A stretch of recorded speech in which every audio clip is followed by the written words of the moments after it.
everyone in the town of Wintrell dreaded the snow, not because it was cold, but because it reminded them of her, Leora. She had been the brightest spirit in the village. Her laugh could break silence like sunlight cracking frost. Her kindness warmed more people than the sun ever did in Wintrell's long winters. But 2 years ago, during a heavy storm, Leora had gone missing in the mountains. No one ever found her, just a single red scarf and silence. Since then, whenever the snow returned, so did the ache. No one spoke of it. They just went about their lives, heads down, hearts quiet. But one person couldn't forget, Tomas, her younger brother.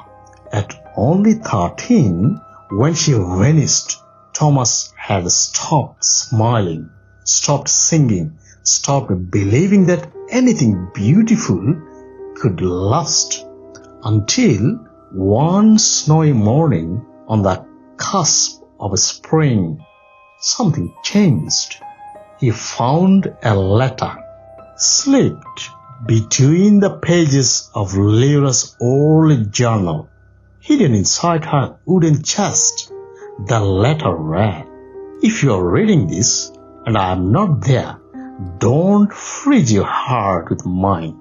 I believe snow isn't an end. It's just the beginning of something softer, something warmer. If I don't return, wait for the spring. You'll understand then." The words hit him like a warm breeze. Wait for spring. That day, Tomas did something strange.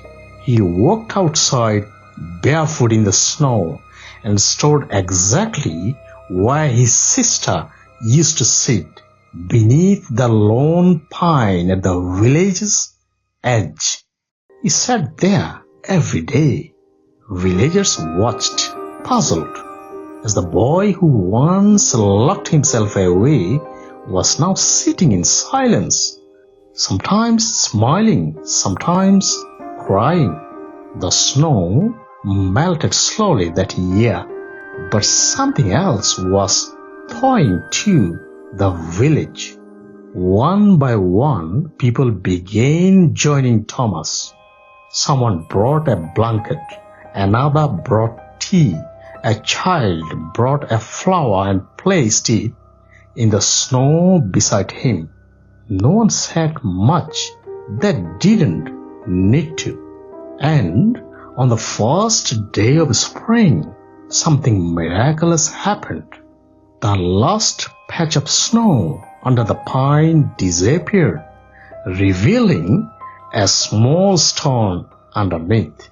Not just any stone, carved into it, faint but visible, were the words, "Kindness never dies. It just waits to bloom again." Leora had left it there long before she vanished, a message planted like a seed. The village changed after that. Each spring they celebrated Leora Day, not to mourn, not to bloom. They helped neighbors, wrote anonymous letters of encouragement, planted gardens in frozen corners of their lives. And Tomas, he grew, not away from his grief, but with it. He learned that healing isn't forgetting, it's remembering with hope. He once thought snow only covered things up, but now he knew the snow that falls isn't the end. It's the soil for something better. It melts into spring, into second chances, into beginnings. And every time it snowed Again, Thomas didn't dread it. He smiled because he knew what was coming next.